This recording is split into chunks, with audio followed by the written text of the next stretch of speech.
In various modules of regression 1, we have seen the fitting of statistical models. The purpose of fitting such model is to use them as predictive tools or to use them for statistical inference purpose. In this module, we will look at the generalized linear model, and we will also see how the same generalized linear model can be translated into the regression, the ANOVA and the well-known ANCOVA models. We will see through examples how each of these models can be fitted using the general linear model setup and how they are one and the same thing, given that the different setup of covariates of different setups of response variables as well as the x variables involved in the model. We seldom talk about regression, analysis of variance or ANOVA, and analysis of covariance or ANCOVA as if they were different entities designed for different types of problems. However, there is no difference between the traditional regression ANOVA and ANCOVA, as because they are subsumed under what is called the general linear model or GLM. Sometimes there is a failure to recognize the universality of the GLM, which often delays the quantitative analysis and in some cases results in a misunderstanding or misrepresentation of statistics. The modern statistical softwares still contain separate procedures for regression and ANOVA. The difference in these procedures, however, should not seem in terms of the procedure for this type of data, but rather in terms of convenience of use. For a certain type of data, it is more convenient to use ANOVA procedure to fit a GLM than a regression procedure. So basically, the difference between the fitting of a regression or an ANOVA lies in the fact that in both the cases, the definition of the independent variable or the x variable is different. When both the x and the y, that is the independent and the dependent variable, are continuous, we choose to fit a regression model, which is oftentimes used as a predictive tool. However, when we have continuous y and we have x represented by categories, or x is a categorical variable, then we choose to fit an ANOVA model. ANOVA model, more than the predictive purpose, it is used to test or used to check for the significant difference in the responses or the y variable across different categories of x. So we choose ANOVA when we have a problem of statistical inference rather than a problem of prediction. And when we have a combination of both categorical x variables and variables which are continuous, then we choose to fit what is called the ANCOVA model. Now, the salient features of a generalized linear model or GLM is that it predicts one variable from one or more other variables. So these variables which are predicted are called the response or the dependent variable, and the one or more independent variables that help us explain this y, they are called explanatory variables. So in describing the linear model, we follow the customary notation of letting y denote the dependent variable and xi denote the ith independent variable, where I can take any integer value or any value depending on what kind of linear model we are fitting, either a simple or a multiple. In case of a simple regression model, we only have one x. In case of multiple, we can have any number of x variables as we choose in our robust regression model. Also, in fitting a linear model to a set of data, one finds at a series of coefficients, one coefficient for each independent variable which satisfies some statistical criteria. And when fitting a regression model, the idea is to estimate these coefficients, which are estimated using a technique commonly called the ordinary least square method. Now, the two additional features of a linear model are an intercept and a prediction error. So we write y, which is the dependent variable, as a function of the x's, each of these x's multiplied by its corresponding coefficient, and in addition to this, additively we have an intercept term which gives us the value of the starting point where y equals that particular value, given that I do not have any x variable in my model. In addition to this, we have the error term, which is the random part in our model, and we have certain assumptions which the error term is supposed to satisfy. The term is linear in linear model comes from the mathematical form of the equation and not from any constraint on the model. Like any other optimization technique where we have a problem of linear programming, we usually have a functional form where we impose certain constraints. If these constraints are linear, then we have a problem of linear programming. But in terms of regression, we call the models linear as long as the model is linear in terms of its parameters. For k independent variables, the fundamental equation for the general linear model is of the following form: y equals alpha 0 plus alpha 1 x1 plus alpha k xk with all the intermediate values of x variables multiplied by their corresponding alpha coefficients plus the error term. And the equation in the form of a predictive model can be written by y hat equals alpha 0 hat plus alpha 1 hat x1 plus alpha k hat xk. This is the predictive model that we were talking about. Here the hat represents the estimated values of the coefficients, and when we plug in the necessary values of x into this model, we get y hat, which is the estimated value of our response variable or dependent variable. Here it is important to note that the GLM can include non-linear transformations of variables that were originally recorded. Now going back to the fact that a linear model is in fact linear in its parameters, it gives us the leeway to include x variables not in the linear form but in quadratic or higher order polynomial form. Let us suppose that we have a model with two original predictor value variables x1 and x2. If we add two more variables formed by transforming these original x variables, then let us denote x3 as the square of the first independent variable x1, and x4 denote the second new variable, which is the product of x1 and x2.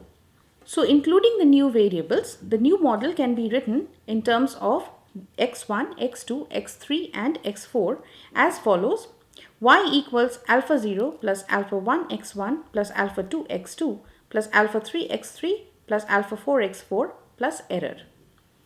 Now we have to note that the above model is linear, but linear in the parameters. But this is called linear in parameters because the x3 and x4 independent variables are not linear but rather product and square of the original x1 and x2 variables. So although we have transformed our original variables x1 and x2 into x3 and 4, it is customary to write the model in terms of the basic variables x1 and x2, where we will represent the above model in the form y equals alpha 0 plus alpha 1 x1 plus alpha 2 x2 plus alpha 3 times x1 square plus alpha 4 times x1 times x2. So in this model, although we have nonlinear terms, the model is still linear in the parameters. Now let us look at a few examples, and here we will demonstrate how the general linear model can be interchangeably used as a regression model, as an analysis of variance model, or an analysis of covariance model. Suppose a medical examiner wants to study the blood cholesterol level to see what influenced the cholesterol. So ANOVA could be used if the researcher wanted to compare average cholesterol level between different genders or different ethnic groups. So ANOVA could also be used to analyze the effects of both gender and ethnic group at once. In ANOVA terminology, gender and ethnic group are called independent variables or factors. In case of ANOVA, the independent variables refer to any categorical variable that defines the different averages to be compared. The question that we wish to ask ourselves is that why do we need any statistical technique at all to analyze the results in this graph? Why can't we just interpret the averages by looking at their numerical values? Now here lies the beauty of the analysis of variance. We could segregate the data based on gender and then look at the average of the y's for the two groups, the male and the female. But what we are rather interested in is to test whether the difference which lies between these two averages, they are statistically significant or not. And this is the purpose that ANOVA serves. When we define the two different categories and we test for the statistical significance between the difference of the average response value between these two groups, then analysis of variance will help me understand which group is significantly better than the other. The main purpose of inferential statistics in a GLM setup is to decide whether a certain pattern of results might have been obtained by chance or not. All of the techniques available under the GLM have this as their basic goal, so it is pertinent to use the GLM for performing ANOVA or analysis of variance. In another example, later on we will see how we can reduce a problem of GLM with only categorical variables as independent variables in the model, which will boil down to nothing but the problem of analysis of variance. Now, if we extend the same example as a regression model, we can see that as an extension of the previously cited example, the medical researcher might also be interested in how blood cholesterol level is related to some numerical predictors like age, amount of exercise per week, weight, amount of fat in diet, amount of alcohol consumed, amount smoked, etc.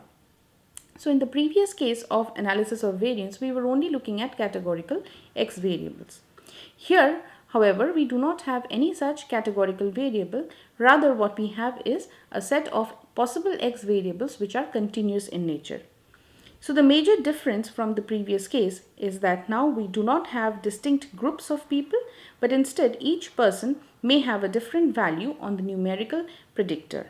So logically, predictor variables are similar to factors in independent variable, except that unlike ANOVA, in regression they take on numerical rather than categorical values.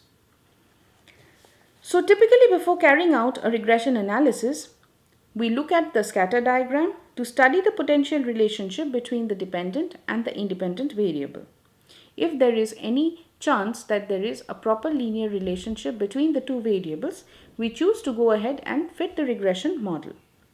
So this type of data is analyzed with regression, which allows the researcher to see how the dependent variable is related to each predictor in case of a multiple regression setup, and it tests the relationship between dependent variable and the one independent variable in case of a simple regression. Again, the fundamental issue here is to what extent the results may be attributable to chance. In looking at the scatter diagram, we are tempted to say that blood cholesterol increases with age. But as we will see that although there is a linear pattern, all the data points do not fall exactly on one particular straight line. So is this a real effect in the whole population, or could it just be the case that we found this particular set of data which shows the pattern in the sample by accident? This is the most basic question that the GLM can answer for us. Because if you consider the format of the GLM, it has a random part which is the error, and it has the systematic part which is the fixed X variables. Now because this model takes care of both the systematic as well as the random part, we can assume that this model can be fitted to the population for the similar kind of data.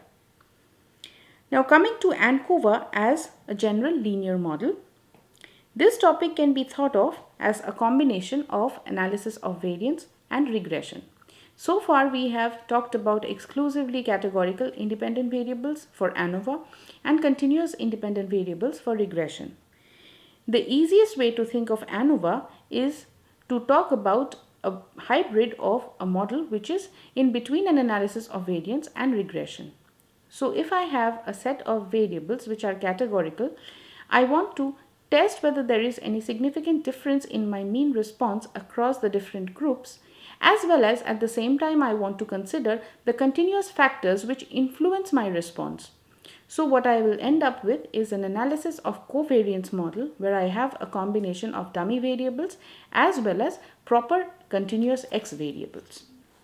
So an example of an ANCOVA model could be that suppose the scatter diagram relating to cholesterol and age use different symbols for male versus female.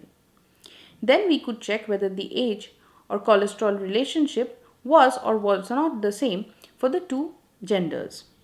So after examining the above data, we might want to say that cholesterol level increases faster with age for males rather than for female. Whether or not this is really true or just a chance finding is something that ANCOVA will answer for us. Later on in the models, when we see that when we fit an analysis of variance model or when we perform analysis of covariance, the estimated coefficients as well as their corresponding p-values and the significant tests will tell us whether the difference between the different genders across different age was significantly different from each other or not. When using an analysis of covariance, we are focused on whether the relationship between two variables quantitatively the same for two different groups, where the groups represent the categories and quantitative variables represent the categorical x's. ANCOVA can also handle more than two groups or more than two variables in the predictive relationship.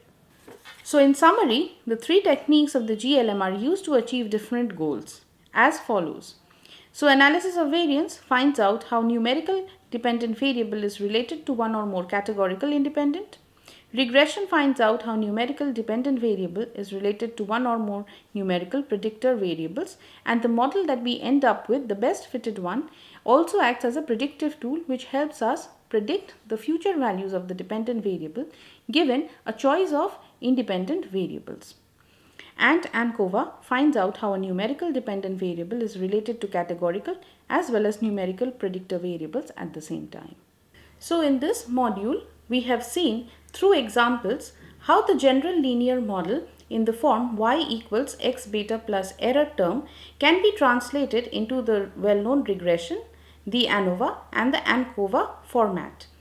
The change in one model to another depends on the fact that the x's take different values. The x being the independent variables, we have different ways and means of considering either continuous or categorical variables in place of x's, and depending on what our choice of x is, our general linear model will be translated into either a regression or an ANOVA or an ANCOVA model. And the statistical inference at the end of each of these model fitting will tell us a lot about the data that we have analyzed.